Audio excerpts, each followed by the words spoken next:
Morning, church. Guess I get to kick his show off.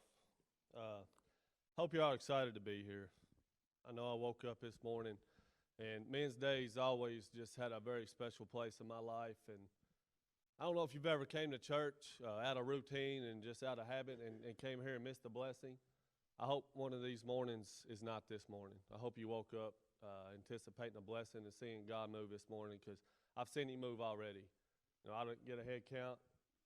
Y'all missed out on breakfast this morning. Shame on you. Missed a really good blessing. Courtney Williamson brought an awesome devotion, which is ironic, tied right into what Dad just shared. And they didn't talk before they come here this week. That's just God working. That's what He does. And just to see the group of men that come together this morning, man, I just never get tired of watching it. Y'all got any sturdier podiums here? I'm going to share a little bit about my life.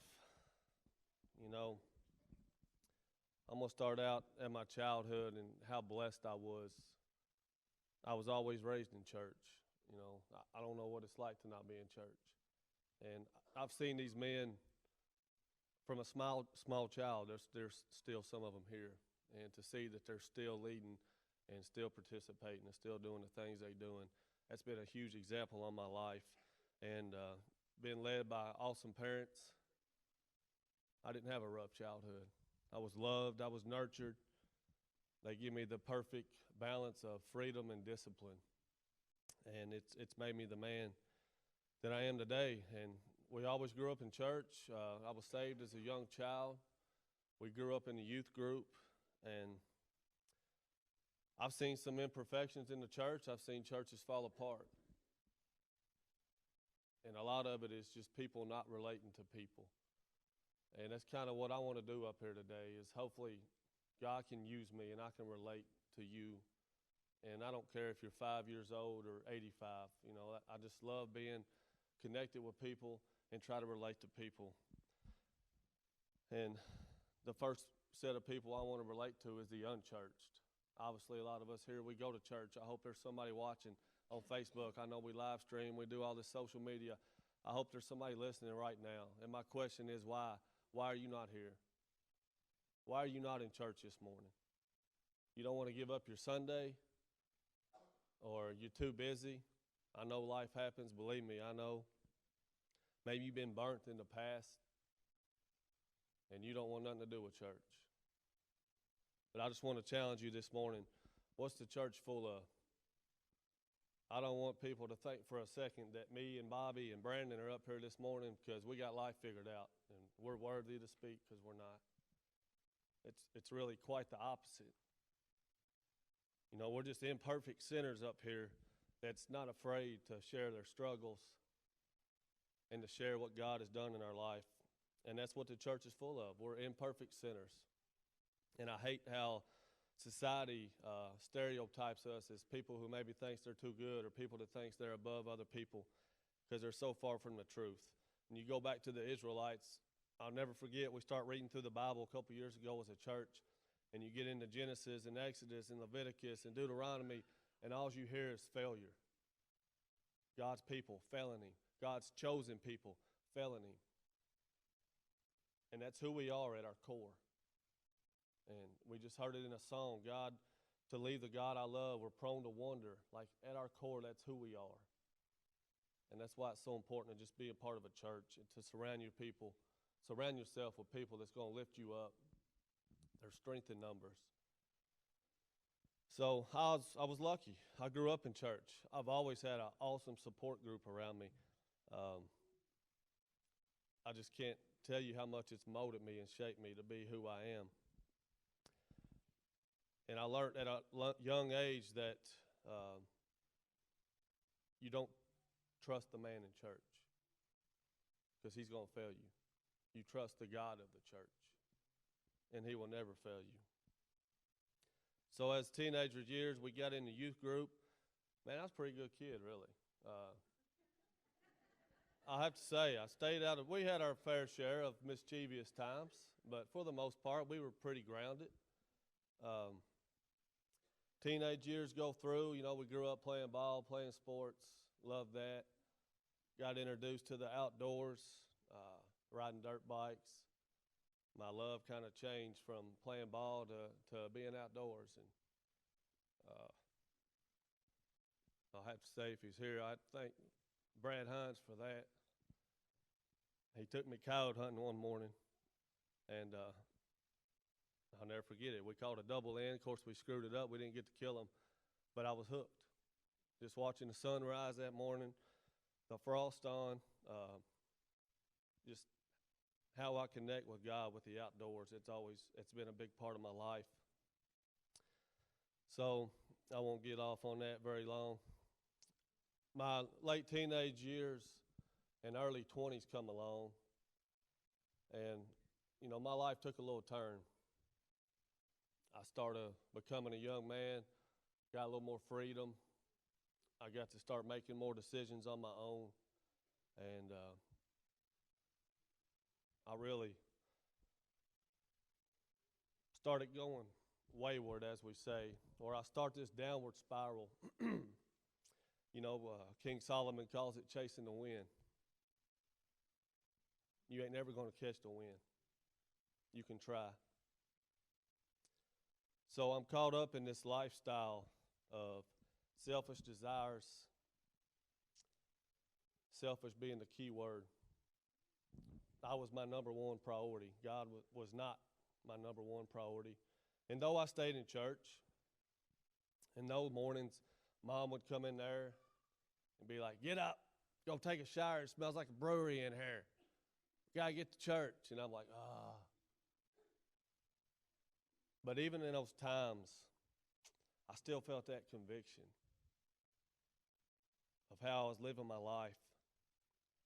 And to the youth this morning, or to the early adults who maybe you don't know where you're at in your life, you don't know what direction you should be heading. Society tells us that we need to go out and sow our wild oats, then settle down and live life. That's garbage.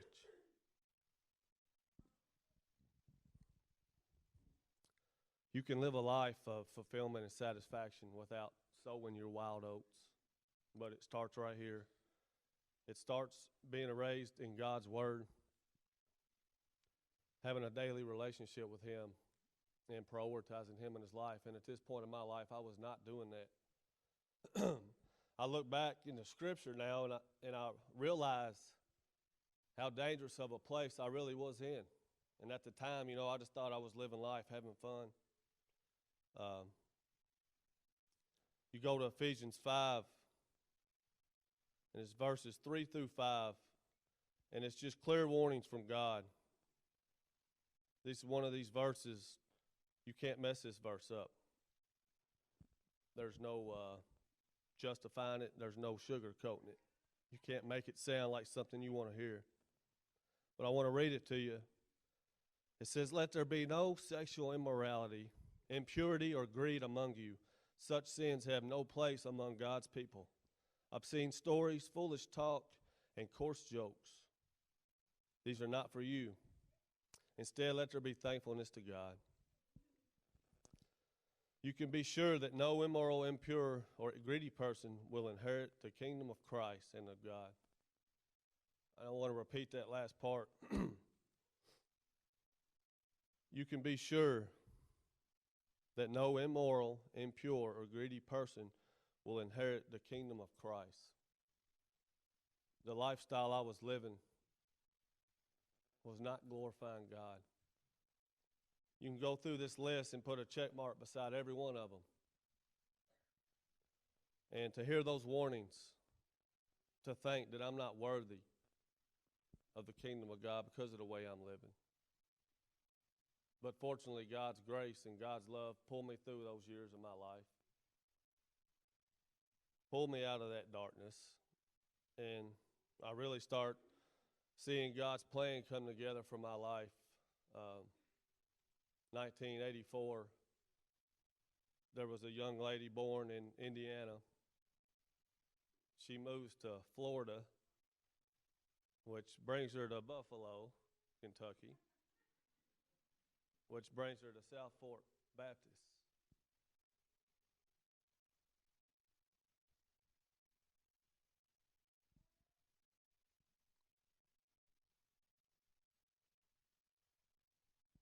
Told her I wouldn't make her mascara run.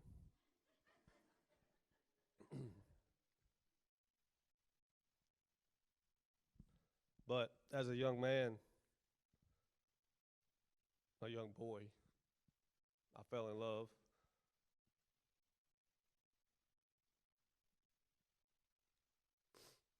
with the woman that I would later marry in life. And I find it no coincidence her path to get here. And just a brief summary on us, yeah, we were off and on. We chased her all through high school. We kind of went our separate ways for 2 or 3 years, and she come back into my life, and there was no questions asked. I know who put her there. So after I got through my dumb years, or the worst of them, I'm still working on them. You know, life really starts. Me and him get married, start having kids, kept having kids. I'm still struggling in the father department. I've only got 2 of them here this morning. I think I know where the other 2 are. But I am blessed to have Emily in my life and to share my life with a partner who believes in the way I do. And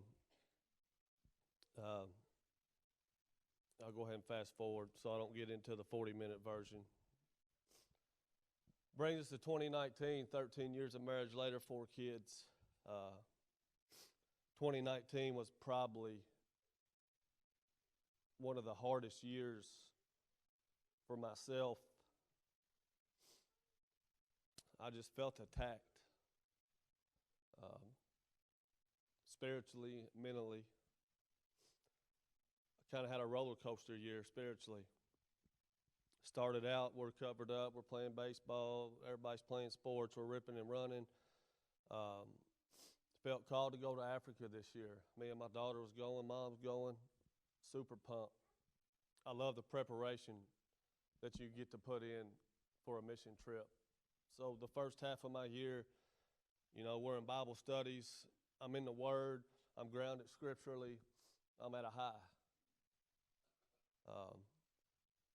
We studied God's armor for the Africa study. And I remember talking about that shield of faith being my favorite weapon. And it talks about how you hold your shield of faith up to block all the flaming arrows that the enemy throws at you. Who's the enemy? We're in church, the enemy's Satan. He's everywhere. So as I incline to my spiritual peak of 2019, we're in Africa. Awesome trip. Watching my daughter kind of just act like a young lady. She act like a different person over there. It was really cool to watch it and to share that with her. God did amazing things over there. So we get back from Africa. You know, life goes on. In Africa, I start getting attacked. But I was grounded scripturally. So I started having all these crazy dreams. But I'm grounded scripturally, so I don't think much about it. I'm like, man, that's weird. So I go on. These dreams keep happening. Then it starts getting to my mind.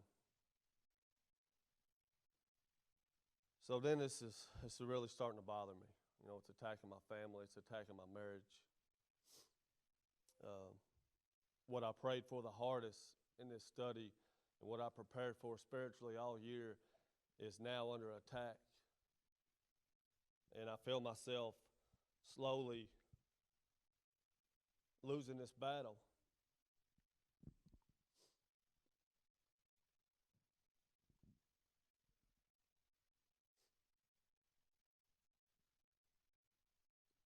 I find myself, I'm waking up angry. I'm waking up frustrated. You know, my struggles and my temptations have overtaken my mind, which is now filtering over into my marriage. It's now filtering over into how I speak to my kids, how I handle my kids. I try to put a front on out in public like everything's cool and nothing's bothering me inside. You know, I try to be that guy for everybody. But inside, I was broken. Whether it was spiritual pride, but I was broke down spiritually. I wasn't in my word. And I was under these attacks, and I'm trying to handle them myself, which is number one mistake. So I'm the one. I kind of pulled myself out. I didn't like the man I was turning into. I didn't like the dad I was being. I didn't like the husband I was being. I helped Brandon Walker, me and him, teach a Sunday school class together. But I didn't feel worthy. So in a weak moment, I stepped down from teaching.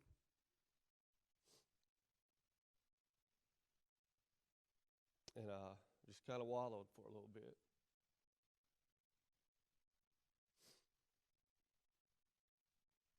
I got back to those selfish desires, or not desires, but just selfish motivation. Like I just try and do things myself. I wasn't really reaching out to anybody. I wasn't reaching out to God. I just wanted to wallow and be mad. Then finally God brought me to my knees one day.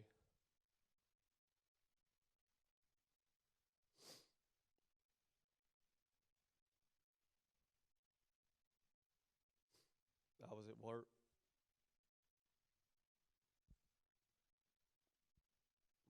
We was out in the storage field. I was by myself. I'm blessed to have a great job. Some of my job sites are just out in the middle of the woods on a well site. And I was heavy and I was broken. And I remember just hitting my knees that morning.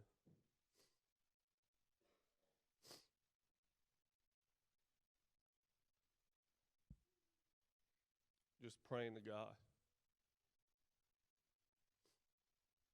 that He would soften my heart, take my pain, take my bitterness, take my anger. And what's He do? He does what God always does. You know, I left the flock, so He leaves the 99, He comes out, and He gets me. So I finally, you know, this goes on for 2 or 3 months. I finally let God have it. And I get back in my word. I get back in prayer. I know y'all hear teachers say it and you hear preachers say it. You just don't realize what it means to your walk. When you're not in the word and you're not talking to God daily, you're going downhill. You're going backwards. You will fail every time. And even when you are in the word, it's still going to be hard, but He's right there with you the whole time. But I got to do things the hard and stupid way and try it myself first. So I'm getting back on track, man. We're rolling into softball season. Had an awesome year. Great ministry outreach this year for us as a group. I can't thank the guys enough for being a part of that. But life's getting busy again, man. We're playing softball. It's getting into the holidays. Me and them bought a house trying to remodel it. Kids are playing sports. I'm getting busy again. My priorities are getting out of whack again. So December 15th, God got my attention. It's a Sunday. We got church. We go to church. We had a beta induction. We got Santa and cookies at Bobby and Shauna's. It's opening weekend of muzzleloader. I'm wanting to go deer hunting. I ain't been much this year. I told Emily, I said, I'm hunting this evening. Oh, you're not? So we had our little spout. I got to go hunting, thanks, hon. But I get up in the deer stand that day, and it's any other day. You know, I've been in this deer stand 1,000 times. I get in at 4 o'clock on the dot, and 10 after I got does moving. I'm like, it's going to be a good night. And sure enough, 20 minutes later, I see this good deer pushing a doe, nice 8-pointer, good tall, clean 8. I'm like, I'm shooting him. So I get stood up, I get turned around. I'm on the tree, safety's off. I'm about to pull the trigger, and I just hear a loud snap. Next thing I know, I see tree limbs. 27 feet down, I'm on the ground. And everybody's like, man, how'd you land? Like, how'd you land and not get hurt? So I'm thinking, like Spider-Man, I landed maybe something like this. But I don't think it's how it worked. I don't remember how I landed. I remember hitting my feet first, and my binoculars come up, hit me in the face, which I thought was the rocks beside me. So I'm like feeling around. I remember rolling around, but at the end of it,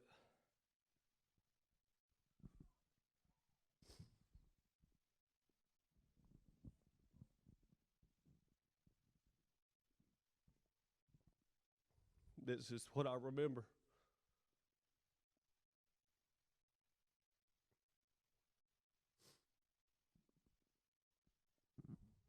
So here I am again on my knees. And I'm looking around, and the first words out of my mouth was, God, thank you for saving my life. You know, I could have broke an ankle, broke a leg, broke a back, or I could have laid there and never got up again. The options are endless, so what could happen?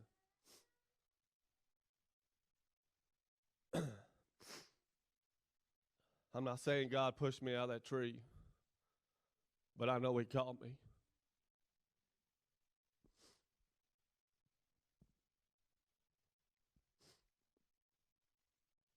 So I got a moment of reflection going on. My gun goes off on the way down. The story could have ended many different ways. Yes, I was a little upset I didn't get to kill a deer. But I'm standing on my own 2 feet, and I'm thinking, man, I could have never come home to my family again. I got people relying on me. And I'm just like got all these crazy thoughts going through my head. I think about all my other buddies that hunt. All you hunters out there, you get in a tree, put a harness on. Don't be like me. I got one. It's in my hunting bag. Did me a lot of good that day if I don't wear it. But I'm having this moment of reflection, and I'm just thinking, why'd He spare my life? It's because I got a purpose. We all got a purpose. Sometimes we forget what that purpose is. Yes, I'm a husband, still working at it, trying to get better. Yes, I'm a father. Yes, I'm a brother. I'm a son. I'm a friend. I'm a cousin. I'm a co-worker. I'm a lot of things. Those are just privileges in my life that God allows me to do. My purpose is to live for Him. As a child of God, I should show His love daily. We don't have to go to Africa to be on mission. We don't have to go to Oneida. We don't have to go to Colorado. Man, I could start right here in Magnolia at LG&E at my job. You could start on your job sites. You could start in your offices. You could start at home as a stay-at-home mom. Our mission field's right here. And too many times we forget that because we get busy in life. So my challenge is, if you're struggling, don't be a loner. Don't seclude yourself. That's when you need your family the most. Reach out to somebody. Know your purpose. We all have one. And as children of God, our purpose is to share His love every day. Whether it's in the form of sharing the gospel or if it's in a form of just simply helping somebody out. We can show God's love every day. So that's my challenge for you this morning. Appreciate you guys letting us share, and just pray for Bobby and Brandon as they come up.